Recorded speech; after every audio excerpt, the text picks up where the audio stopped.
안녕하세요. 대단히 반갑습니다. 당신은 여우인가, 고슴도치인가? 철학에 대하여 김재홍 철학 아카데미 상임위원. 기원전 7세기 전반에 살았던 초기 그리스 서정 시인 아르킬로코스의 한 시고에 이런 말이 전해진다. 여우는 많은 것을 알지만 고슴도치는 하나의 큰 것을 안다. 여와 고슴도치 대조는 재주가 출중하고 꾀가 넘쳐 온갖 일에 참견하는 사람에 비해 한 가지 일에 깊은 통찰력을 갖고 집중하는 사람이 훨씬 더 많은 것을 성취할 수 있다는 것을 보여주는 비유에 사용된다. 여우는 다양하고 기상천외한 방법으로 사냥꾼을 속이지만 끝내는 붙잡히고 만다. 그러나 고슴도치는 오로지 한 가지 방법만으로 사냥개의 이빨을 피할 수 있다. 몸을 둘둘 말고 가시바늘을 세우면 아무도 고슴도치를 붙잡을 수 없는 것이다. 고슴도치의 영리함과 현명함을 두고 하는 말이다. 물론 여우도 영리하며 많은 장꾀를 가지고 있다. 표범이 여우의 가죽을 깔보며 제 가죽을 축혀 세워 다양한 문양과 화려한 색깔을 가지고 있다고 자랑했다. 그러자 여우가 대답하길, 표범의 아리따운 장식은 겉가죽에 달라붙어 있지만 자신의 그것은 마음속에 새겨져 있다고 말했다. 겉만 화려한 사람보다 영리한 두뇌를 갖는 편이 훨씬 낫다고 할 것이다. 그래서 그리스 사람들은 영리하고 재주 많은 사람을 포이킬로프론, 포이킬로프란 혹은 포이킬로메티스, 포이킬람티즈나 부른다. 즉, 다양한 색깔을 가진 재주 내지는 재능을 말한다. 여우에 관한 우화를 하나 더 들어보자. 여우가 고양이에게 말하길, 자신은 사람들이 꾀주머니라 부를 정도로 많은 꾀를 가지고 있다고 자랑했다. 고양이는 위험에 대처하는 단 하나의 재주만을 가졌다고 말했다. 이야기를 나누는 사이 사냥개들이 들이닥쳤다. 고양이는 즉시 높은 나무로 뛰어 올라갔다. 그 사이에 여우는 사냥개들에 포위되어 잡히고 말았다. 어떤 일을 성취할 때 늘 많은 꾀가 필요하지만은 않다. 한 가지 효과 있는 방책만 있으면 족하다.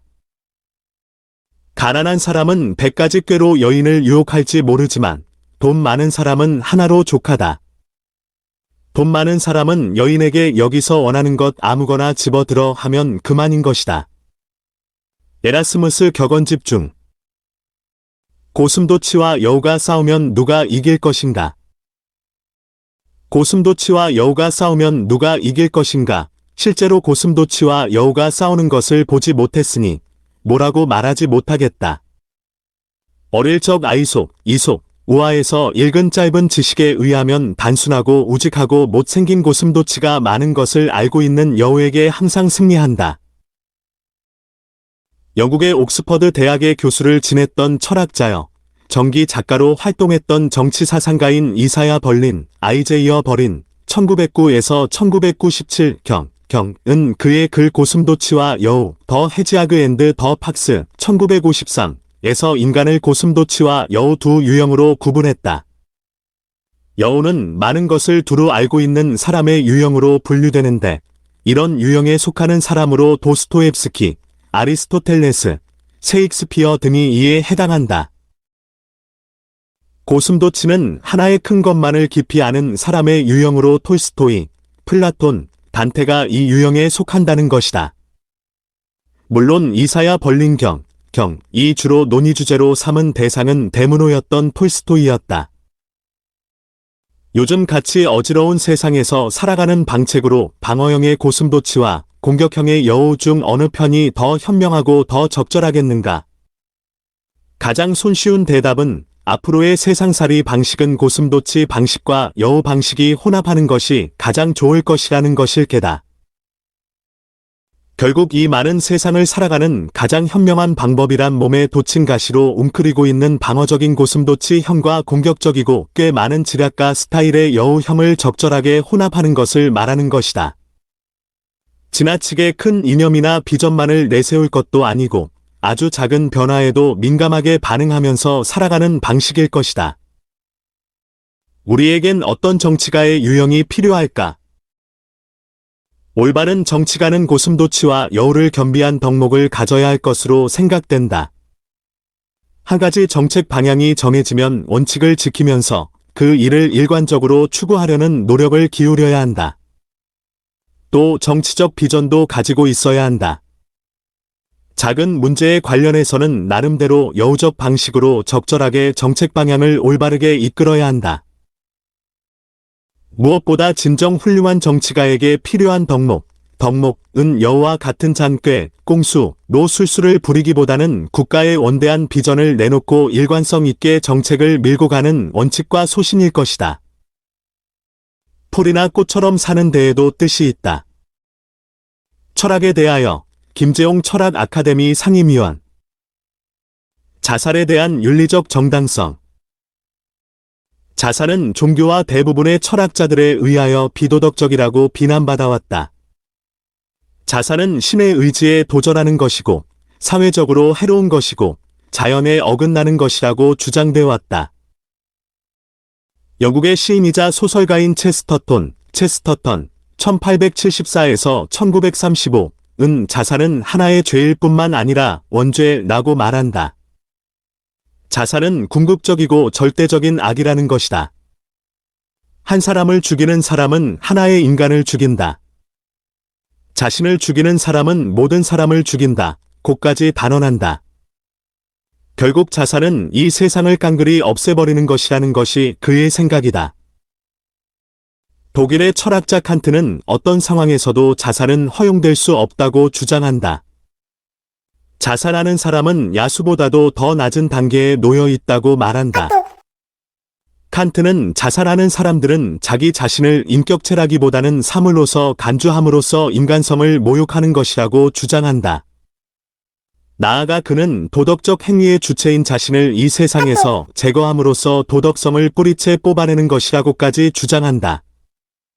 우리 각자는 특정한 목적을 위해서 이 세상의 어떤 상황 속에 놓여 있으므로 자살은 인간의 창조자인 신의 목적에 어긋난다는 것이다. 자살에 대한 옹호. 이런 전통과 달리 헬레니즘기의 스토아 철학과 계몽주의자들은 자살에는 전혀 비도덕적인 것이 없다고 말한다. 자살은 때때로 불필요한 고통을 야기하는 것이기에 지혜롭지 못한 것이긴 하지만 그러나 경우에 따라서는 전적으로 이성적이고 영웅적이기도 하다는 것이다. 스토아적 지자, 사포즈는 적절한 상황에서 자살을 할 수 있다. 실제로 그것은 적합한 행위, 카더컨이다. 그러나 어리석은 자들은 자신의 가혹한 삶의 조건에도 불구하고 살아가야만 한다. 스토아적 지자의 눈으로 볼 때 어리석은 자들의 행위는 도덕적으로 옳지 못하기 때문이다. 그래서 그렇게 살아가는 것이 그들에게는 적합한 것이다. 세네카는 모든 인생의 고통에 저항해서 나는 항상 죽음의 피난처를 가지고 있다. 고 말했다. 그는 또 자살은 인간 자유의 궁극적 정당화이고 인간에게 유일한 참된 자유행위라고 했다. 그래서 그는 자살의 보편적 권리를 반대하는 자들을 비난했다. 그들은 자유로의 통로를 막는다는 것이다. 혹이 스토아 철학자인 에픽테토스와 마르쿠스 아우렐리우스도 집안의 연기가 너무 많다면 밖으로 나가야 하는 것처럼 견딜 수 없는 난관으로부터 도피하는 것이 죽음이라는 것을 인정했다. 마르쿠스는 인간이 이성적으로 살 수 없다면 자신을 죽여야 한다는 키니코스, 견유, 학파의 견해를 받아들였다. 현대의 법률적인 판단에는 자살에 대한 법조문이 없는 것으로 알고 있다. 자살에 대한 세인의 판단을 고려해 볼 때 오늘날에는 계몽주의적 입장이 더 그럴듯한 것으로 받아들여지는 추세인 것 같다. 자살도 한 인간으로서의 최소한 명예를 지키는 것으로 보아 인간의 고유한 특권으로 받아들이는 경향이 강해지는 것 같이 생각되기도 한다. 인간의 삶과 죽음을 생각하노라면 구약 성서의 모든 육은들의 풀과 같도다라는 말과 전도서의 기자의 말처럼 모든 것이 헛되다라는 것을 뼈저리게 느끼기도 한다. 그 어떤 사람의 영혼이든지 값지지 않은 영혼이 어디 있으라. 상처받지 않은 영혼이 어디 있으라. 어느 시인의 노래처럼 인생을 사는 사람치고 상처받지 않은 영혼이 어디 있으라? 누구나 어떤 이유로 해서 조금씩 상처를 주고받으면서 남과 더불어 살아가기 마련이다. 사람마다 상처의 정도가 조금씩 다를 뿐 본질적으로 상처의 아픔이야 다 같은 것이 아니겠는가? 그것이 사회적, 정치적, 경제적, 육체적, 정신적, 그 어떤 이유가 되었든 간에 상처 입은 영혼을 몸에 걸치고 살아나간다는 점에서는 지위구하를 막론하고 다 한결같은 것이 아니겠는가? 신심 깊은 사도 바울도 육체의 가시를 가지고 살았던 것 같다. 열심으로 기도하고 주를 섬기려 해도 자신을 방해하는 어쩔 수 없는 육체의 가시가 있었던 모양이다. 그것이 안질이었든 간질이었든 아니면 기도할 때마다 눈앞에 얼씬거렸던 벌거벗은 여인이 되었든 간에 대저 그게 무슨 문제가 되겠는가? 그가 이 육체의 가시를 빼달라고 주께 3번 간구했을 때 주는 내 은혜가 내게 족하도다라고 말씀했다고 우리에게 전해진 성경은 기록하고 있다. 나름대로의 인생을 살아가는 우리 각자의 영혼은 늘 어떤 종류의 가시를 지니고 살아가기 마련이다. 이 점에서는 가진 자나 없는 자나, 지위가 높은 자나 낮은 자나 다 같다고 여겨진다. 죽음의 사회적 의미와 아름다운 삶. 나는 어떤 죽음에 대해서도 그 죽음의 의미를 깎아내릴 생각은 추호도 없다. 이런 생각을 하면서도 오늘날 우리 사회에서 심심치 않게 벌어지는 자살의 문제는 우리로 하여금 심각한 고민에 빠져들게끔 만든다. 어쩌면 이 사회가 자살을 권유하고 있는지도 모르겠다. 자살의 미학은 아름다운 죽음이 아니다. 자살에 대한 동기를 부여하는 이 사회의 부조리를 알고 있고 실제로 내 자신도 늘 어디서든 그 죽음의 유혹에 마주하고 살고 있기 때문이다. 스피노자는 현명한 사람은 죽음에 관하여 생각하지 않고 오직 삶에 대해서만 생각한다고 했다. 공자도 죽음에 관해서는 모른다고 말했다. 죽음은 착한 사람이나 악한 사람이거나 정의로운 자이거나 불의한 자이거나 불문하고 모두에게 가장 공평하게 찾아온다. 죽음보다 더 공평한 정의가 세상에 어디 있는가? 다만 차이가 있다면 이 세상에 아름다운 이름을 남기는가 아니면 추한 이름을 남기는가가 다를 뿐이다. 이것이 역사의 심판이다. 죽음에 대해서 생각하기 앞서 우리의 삶 자체를 뒤돌아보고 자신의 내면 세계를 들여다보아야 한다. 철학적으로 한 여인을 사랑한다는 것. 철학에 대하여 김재용 철학 아카데미 상임위원. 어리석은 자들은 왜 사랑에 빠지는가? Why do fools fall in love? 이 노래는 1956년 2월의 가성의 음조, 폴세토, 로 프랭키 라이먼이 부른 팝송의 제목이다. 자신의 의지와 무관하게 한 여자와 사랑에 빠진다는 것. 이것이 우리가 살아가면서 늘 부딪히는 문제거리다. 더러는 이 때문에 무수한 밤을 하얗게 지새우기도 한다. 이 때문에 잠 못 이룬 밤이 무릇 그 얼마이던가. 젊은 시절 우리네 가슴은 사랑에 지쳐서 그토록 갈등하면서 얼마나 참 사랑을 갈구했던가. 그 시련과 상심이야 어찌 말로 다 형언할 수 있으리요. 이런 면에서 어느 시인의 노래처럼 상처받지 않은 영혼이 어디 있으랴. 스토아 학파의 현자들은 일상의 관습과 도덕적 체계에서 벗어날 수 없는 우리와는 다른 현자들만의 구별되는 삶의 태도와 사랑의 방식, 그 기술을 가르쳐주고 있다. 철학적으로 사랑하는 스토아 철학적 모델을 하나 찾아보기로 하자. 스토아 학파를 개소했던 제논의 스승인 견유학파 철학자 크라테스와 히파르키아의 결혼에 관련된 것이다. 히파르키아는 크라테스의 논변과 그의 삶의 방식에 매료돼 그만 사랑에 빠져들었고, 그래서 다른 그 어떤 청혼자들에도 관심이 없었고, 또한 재산이나 귀족 출신, 외모에도 주목하지 않았다. 그렇지만 크라테스만은 그녀에게 전부였다. 그녀는 자신의 아버지에게 내가 크라테스와 결혼하지 못한다면 죽어버리겠다고 말했다. 그래서 크라테스는 그녀의 부모들로부터 자신의 딸이 그러한 처지에서 벗어날 수 있도록 설득해 달라는 초청을 받게 됐다. 그는 자신이 할 수 있는 온갖 방도를 다했으나 그녀를 설득하는데 실패했다. 마침내 하는 수 없어 그는 그녀 앞에 우뚝 서서 자신이 입고 있던 옷을 모두 벗어버리면서 이렇게 말했다. 여기 당신의 신랑이 있소. 이것이 그가 가진 모든 것이여. 이제 당신이 결단을 내리시오. 만일 당신이 이와 같은 삶을 견뎌낼 수 없다면 당신은 나의 반려자가 될 수 없을 것이기 때문이오. 그 소녀는 그를 선택했다. 같은 옷과 같은 삶의 방식을 받아들인 그녀는 자신의 남편과 함께 돌아다녔으며 공공연하게 성행위를 했다.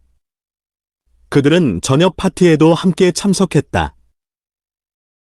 크라테스와 히파르키아의 사랑의 모델을 소개한 것은 그들 간의 일화를 통해 상처받은 영혼을 치료할 수 있는 어떤 힘을 기를 수 있지 않을까 하는 소박한 믿음 때문이었다. 성경에 따르면 여인을 보고 음심을 품은 것만으로 간음한 것이라고 했다. 그렇다면 우린 하루에도 수없이 간음하면서 사는지도 모르겠다. 지극히 정상적으로 생각되지만 조금은 부끄럽다.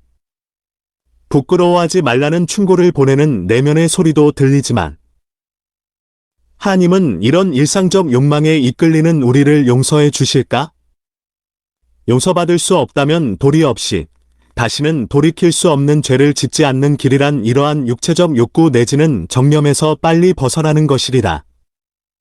그런 길을 스토아 철학자들은 아파테이아, 정념으로부터 벗어남, 에퍼시어에서 찾았다. 그들은 우리가 이 세상적인 욕구로부터 벗어날 수 있는 방편은 이 세상적인 것에 관해서 무관심을 보이는 것이라고 주장한다. 어리석은 인간인 우리가 이 세상적인 욕망으로부터 벗어나는 길이 가능할 수 있을까? 그냥 자연이 준 대로 저 밑바닥에서부터 솟아오르는 욕망에 흔들리며 살아가는 것이 제일 좋은 방책일지도 모른다. 여하튼 그 욕망도 나를 구성하는 나의 한 부분이니 그 자체까지도 사랑하면서 살아갈 수밖에 없지 않을까 생각해 본다. 소크라테스는 알키비아데스와 동성애, 페이더레스처를 나누며 철학적으로 사랑했을지도 모른다. 물론 우리에게 이에 관련된 내용은 간접적으로 플라톤의 대화편을 통해 전해지며 또 확인할 수도 있다. 만일 그렇다면 크산티페는 소크라테스 자신의 육체적 욕망을 푸는 한낱 성적 유의 대상에 불과했었다는 말인가? 개 같은 생활을 했다. 해석현 유학파, 키미코스 학파, 신익라고 불렸던 사람들은 자긍심이 대단했던 사람들이다. 자신의 이성적 순수성을 지키기 위해서는 성욕을 포함해서 먹는 것, 자는 것과 같은 삶의 기본적인 욕구들로 인해 육체적으로 고통받지 않아야만 했다. 그래서 그들은 간음의 위험성을 사전에 봉쇄하기 위해서 자위행이라는 수단을 선택했다. 전통적 결혼제도와 격정적 에로스에 대해서 적대적인 생각을 가지고 있었던 디오게네스는 어느 날 육체적 욕망이 넘쳐 매춘부를 구했다.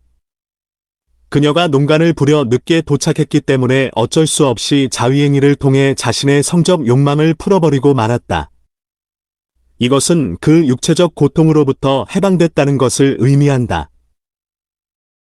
디오게네스의 일화는 여자와의 성관계, 섹슈얼 인터코어스에서 오는 그 쾌락이 그 목적 자체가 아니라는 것과 실제로 그 대상은 다른 수단으로 대체될 수 있고 반드시 불가피하게 한 여인이 필요한 것도 아니라는 것을 보여주고 있다. 이런 얘기가 우리에게는 좀 쇼킹하게 다가올 수 있을지 모르겠다. 크리시포스라는 스토아 철학자는 공공연하게 자위행위를 해대는 디오게네스를 찬양하곤 했다. 그리고 실제로 그는 나는 내 배 위에다가 그 갈망을 쉽게 문질러 댈 수 있다고까지 말했다. 플루타옥 ST 네프 1014b 스토아 철학자들이 이해하는 에로스는 무미건조하고 고독한 에로스이다. 에로스라는 행위 자체도 무관심의 대상이 되어야 한다는 것이다. 이것이 스토아 철학자들이 절하는 디오게네스의 일화가 보여주는 사랑하는 방식에 대한 인간 지혜의 하나의 모델이다. 결국 에로스는 격정적이어서는 안 된다. 자족적인 에로스가 되어야 한다는 것이다.